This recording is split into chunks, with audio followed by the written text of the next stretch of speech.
Assalamualaikum warahmatullahi wabarakatuh. Perkenalkan, nama saya Mulyani. Saya mahasiswi dari Institut Agama Islam Negeri Lok Sumawe, Prodi Ekonomi Syariah, Fakultas Ekonomi Bisnis dan Islam.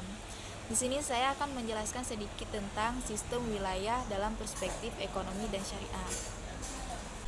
Wilayah atau region dapat diartikan suatu bagian dari permukaan bumi yang memiliki karakteristik yang khusus atau khas tersendiri, yang menggambarkan suatu keseragaman atau homogenitas, sehingga dengan jelas dapat kita bedakan dari wilayah-wilayah lain yang ada di sekitarnya.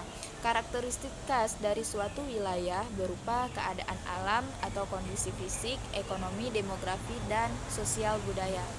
Dalam dunia perencanaan pembangunan wilayah dan perkotaan, teknik-teknik yang digunakan untuk menganalisis keadaan perekonomian suatu daerah dapat bermacam-macam.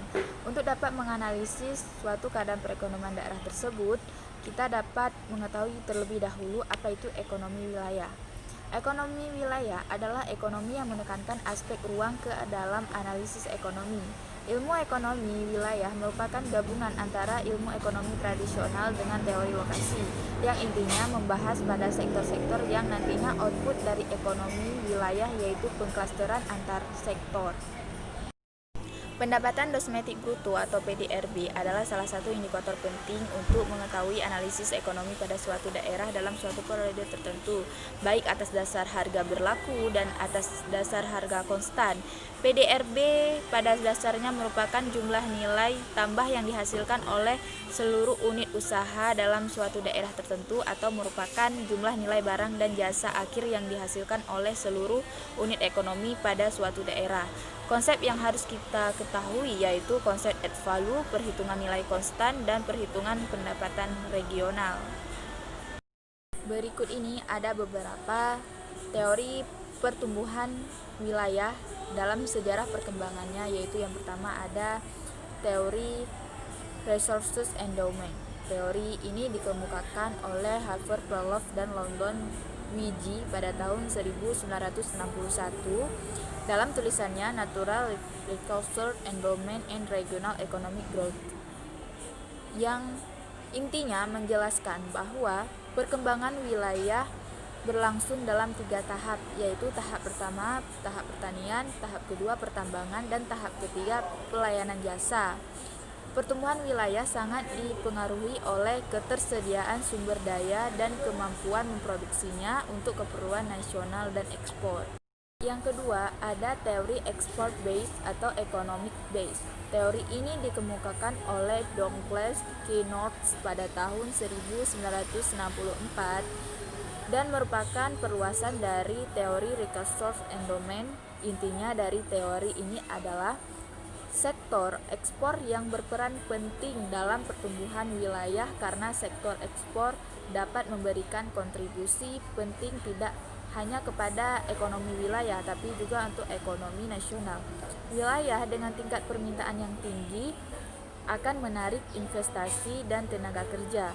Syarat utama bagi perkembangan teori ini adalah sistem wilayah terbuka, adanya aliran barang, modal, teknologi antar wilayah, dan wilayah dengan negara lain. Yang ketiga, ada teori pertumbuhan neoklasik yang dikemukakan oleh Henry W. Richardson pada tahun 1973 dalam bukunya Regional Economic Growth.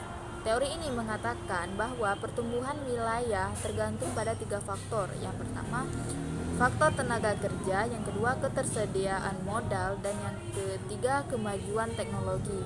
Selain faktor tadi, teori ini menekankan pentingnya perpindahan atau mobilitas faktor produksi, terutama tenaga kerja dan modal antar wilayah, dana antar negara. Pola penggerakan ini memungkinkan terciptanya keseimbangan pertumbuhan antar wilayah. Yang keempat, ada teori baru pertumbuhan wilayah. Teori ini dipercaya pada kekuatan teknologi dan inovasi sebagai faktor dominan pertumbuhan wilayah. Kuncinya adalah investasi dalam pengembangan sumber daya manusia dan research and development.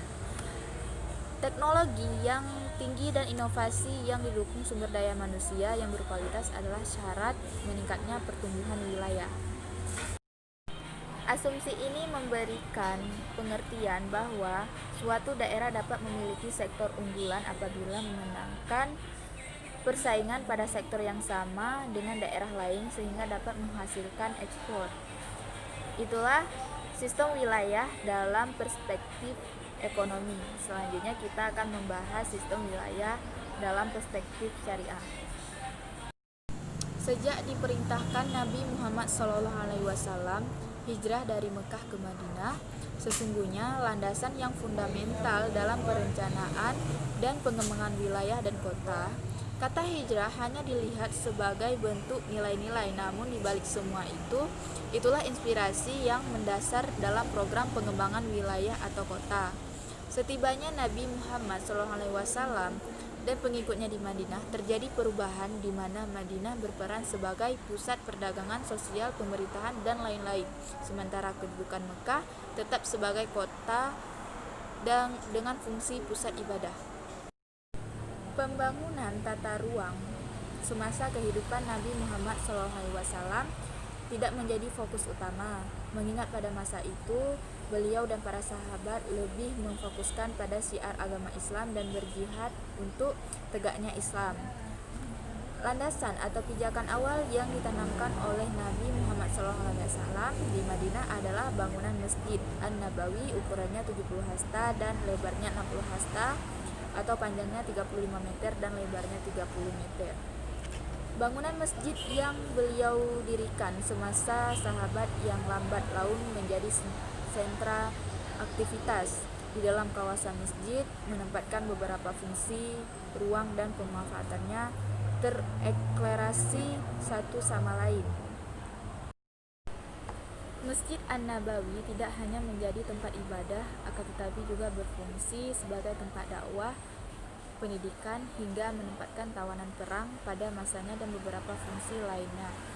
Keharmonisan antar ruang di dalam maupun di sekitar masjid sangat terpadu sehingga tidak menimbulkan konflik selama dalam kawasan masjid. Secara perlahan kemudian muncullah beberapa aktivitas di sekitar masjid, terutama kegiatan ekonomi. Awalnya berjalan dengan sangat baik dengan berbagai aktivitas yang ada dan tidak saling overlap satu sama lain, terutama kegiatan ibadah. Namun Nabi Muhammad SAW memiliki peranan dalam membangun sendi-sendi ruang dengan berbagai perilaku yang ada. Penyelesaian masalah dalam ruang dilakukan secara arif dan bijaksana. Ingat, tak kala para pemimpin Quraisy bersengketa akan meletakkan batu Hajar Aswad, beliau penegah dan membentangkan sorbannya, menaruh Hajar Aswad di atasnya dan mengajak beberapa tokoh lain untuk turut serta meletakkan Hajar Aswad bersama-sama. Artinya, apapun yang akan dilakukan dengan maksud membangun dan memperbaiki hendaklah dilakukan secara musyawarah. Dasar-dasar pemikiran yang ditanamkan oleh Nabi Muhammad SAW dalam wilayah tidak dalam bentuk suatu kota dengan segala kemewahannya, namun menjadi pola dan sendi yang tak ternilai. Madinah dibangun dengan membuat satu landmark berupa Masjid An-Nabawi yang kemudian menjadi sumbu perkembangan kota Madinah dari dulu hingga sekarang. Kesimpulannya, sistem wilayah dalam perspektif ekonomi lebih memicu kepada pendapatan pada suatu daerah dari hasil sektor-sektor untuk keunggulan suatu daerah. Sedangkan sistem wilayah dalam perspektif syariah lebih mengkolaborasi antara syariah atau agama dengan sistem ekonomi dalam wilayah tersebut. Itulah sedikit pembahasan dari saya tentang sistem wilayah dalam perspektif ekonomi dan syariah. Lebih dan kurang saya mohon maaf. Saya akhiri, wabillahi taufiq wa hidayah. Wassalamualaikum warahmatullahi wabarakatuh.